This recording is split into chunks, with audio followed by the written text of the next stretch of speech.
Hello from Middleham and a very busy Ed Bethell stable, just a few weeks out from Royal Ascot. Ed's got over 50 two-year-olds in his yard and of course houses the Group 1 winning sprinter Regional, who will go straight to the Royal meeting.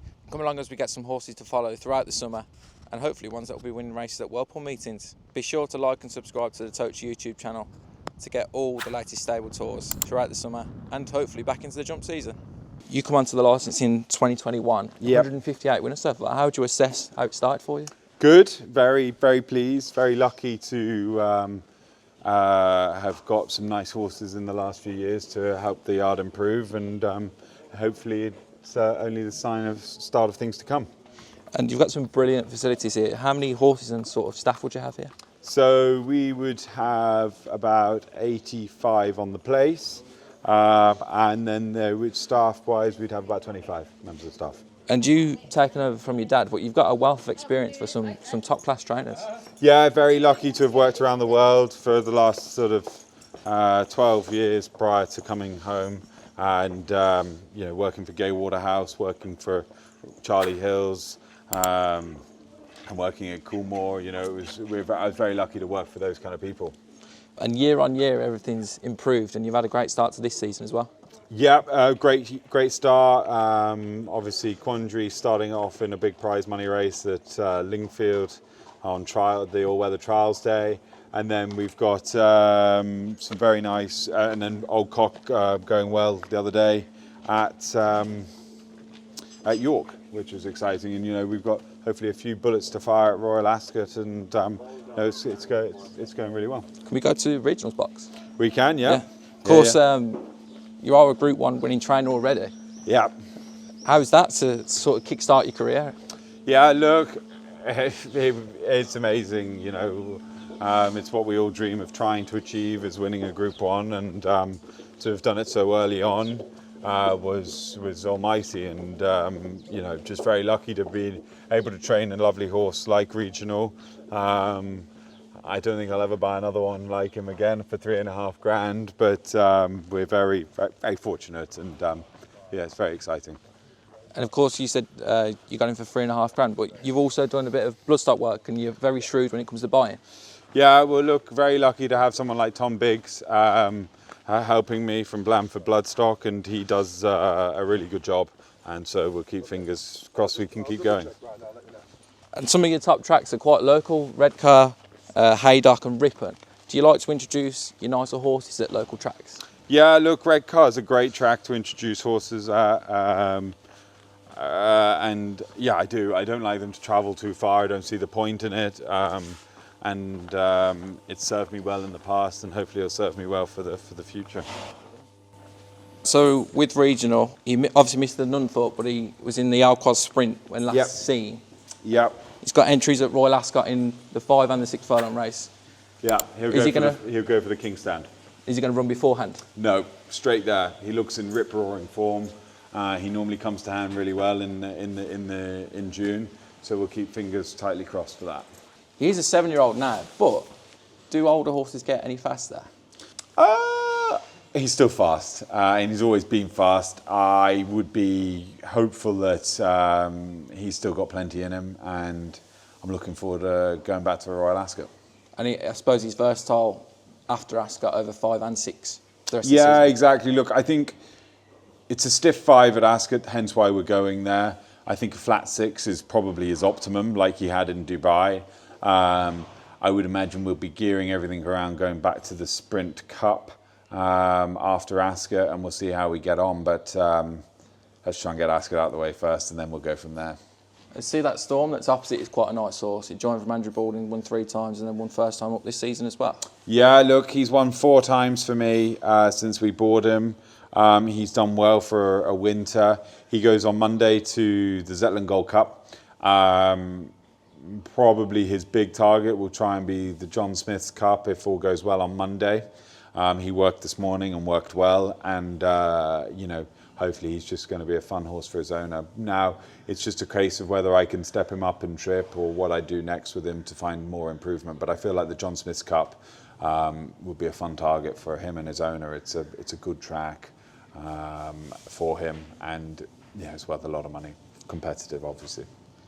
I saw Point Lynas down there, who obviously ran in Qatar, and he's had a bit of a hike in the handicap after that.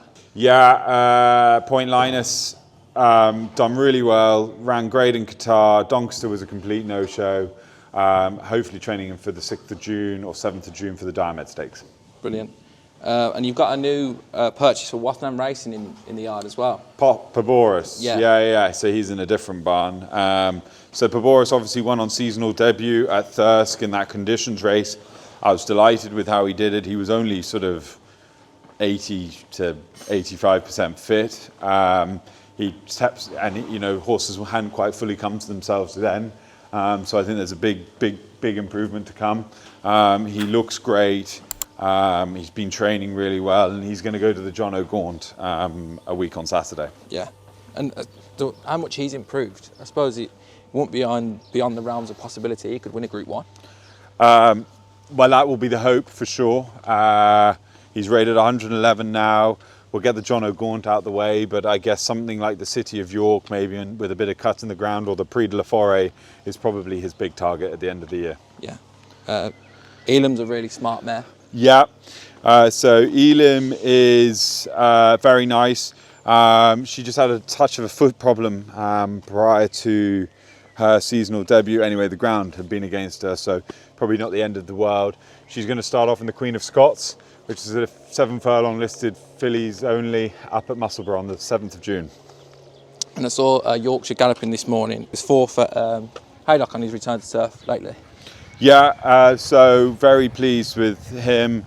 That was kind of a bit of a prep run with the view to going to Royal Ascot for the Buckingham Palace. And James McHenry's a nice improving type. Yeah, so James probably was victim to a few of my horses in the in the spring. He went to the Spring Cup, thought he'd win, or at least run very well. Obviously, tough race, but just took a while to come to hand, and like a few of them. But we seem to be over that now, and we're stepping forwards nicely. And fingers crossed he could have a good summer. He's going to be entered in the Royal Hunt Cup as well. And we'll just see how he is over the next few weeks, but he could find himself in a Hunt Cup for sure. As a yard, is there a certain meeting that you like to target your horses towards? Well, of course, Royal Ascot is kind of where everyone knows and everyone wants to be at. But to compete at Royal Ascot, you have to have your horses in great nick, and you have to have good horses. And so I try and be selective with my team that goes down there. But I guess the York meetings at the Dante Festival and the Ebor meeting, they would be two places that I'd really try and run my best horses and try and have success.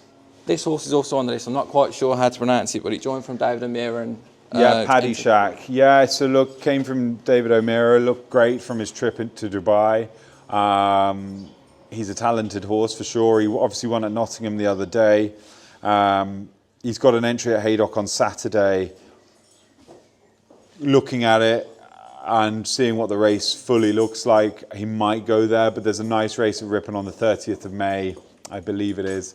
And it's over 1 mile and 1, which I feel like could be really suitable. He's a nice horse to have acquired, and I'm hoping that we can build his confidence up, and he could also find himself in nice big handicaps and winning those races. Look, his back form from France is exceptional, and if we can get him anywhere near that, we'll have a fun time with him. Minstrel Knight's another one that we saw galloping this morning. That's quite versatile trip-wise, but probably needs softer ground. Yeah, it definitely needs cut in the ground. Training great, really happy with him. He probably wants 1 mile and 6. I would imagine 1 mile and 6 to 2 miles. There's a race on, I think, the 15th of June, or is it the 13th of June at Hamilton, 0 to 88 over 1 mile and 5. If there's juice in the ground, I would like to start him there. I feel like that would be a realistic starting point. I guess I'd be trying to work back quietly from a relatively soft ground Ebor if I can. But, weather will very much dictate where he goes. Fluorescence is a talented filly. She was beaten by a well-treated type in a handicap last time at Ripon. Yeah, she was, yeah. I draw a line through that race. Nothing went right. Everything that could go wrong went wrong for her that day. and she was drawn on the wing. She got no cover. She hit every undulation wrong. It's just the way horses racing can happen at Ripon. Now, I need to speak to the owners, but I would like to think, I could sneak into a Palace of Holyrood House over a 5, which I quite like the idea of. But we'll just see what the owners want to do. And if she doesn't get in there, then we could look at, there's a fillies handicap the same week at Haydock, 0 to 85, which probably will be the backup. Ultimately, I think I'm going to be able to get black type with her if I place her correctly. Because I think she's still on the same mark of 85, so she's well capable of winning off that. Yeah. I don't know whether the handicap will shift her or not, as she ran on Sunday, but I would think that she's capable of 85 for sure. Ooling Poobong.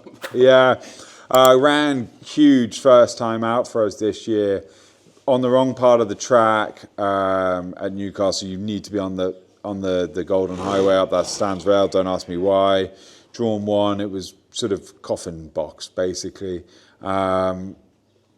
She'll take a massive step forward. She's pretty ground dependent, hence why she went to Newcastle and nowhere else. And once the weather breaks, she'll be back out and fillies handicaps, and I'd say she's going to go well for the rest of the season. I'm glad I heard she's a handicap winner in waiting. How sort of happy are you with how your string is at the moment? How ready are they to go and win races? Look, we're very consistent right now. I think all of our last few runners have nearly been in the first 4 or first 3 at least. Very pleased with the way they're looking, and I think hopefully we can end May well and just keep kicking now through the rest of the year. And we had a bit of a slow start, in my opinion, but that's just the weather, and it's been very dry. But we're delighted with where we're at now, and hopefully we can keep kicking. One that I thought was interesting was Crown's Lady, who ran yesterday, but has looked progressive since she's joined from Craig Lidster. Yeah, look, she's a nice big mare, bought by owner breeders, with the objectives of getting her rating high. We'll see. Look, she ran great yesterday. Again, sometimes there can be a bit of a track bias at Carlisle, coming up that middle, but I think we were beat fair and square yesterday, if the truth be known, by a better filly in Zafar, who's obviously pretty well capable in those type of races. One we haven't touched on yet is Old Cock. He won at York last week. Yeah, ran a big race there. Needs fast ground, flat track. He will be in the Hunt Cup only because of limited opportunities for a horse like him on the type of track I want to run him at. But the big target will probably be to go back for the Clipper Logistics handicap at York in the Ebor meeting. And another old reliable handicap at Chillingham. Yeah, probably just didn't quite get the rub of the green over 1 mile and 6 up at Musselburgh in the Queen's Cup. But I'd be fairly confident back to 1.5 miles, soft ground will be fine. But waiting for the weather to break. I think I was speaking to your mother and she said, you yet to have a 2-year-old winner, but you've only had 2 runners so far. Yeah. How many 2-year-olds would you have, and how excited are you by a couple of them maybe? So we'd have about 50 2-year-olds, and very excited by them. Big, strong bunch. Now, they're later maturing types, so we're not putting too much pressure on them just yet, but once the taps kind of get turned on, we'll be, I'm sure, middle of summer towards the autumn, there'll be some nice types coming out for sure. And it's a brilliant facility here. How much sort of ambition is there for you to scale it up even more? Look, always ambitious. Never sort of sit back and watch. Always got to look forwards. And we'll be improving the facilities year on year for the next few years for sure. Anyway. And if I could pin you down to one horse to follow for the season, who would it be? PABORUS.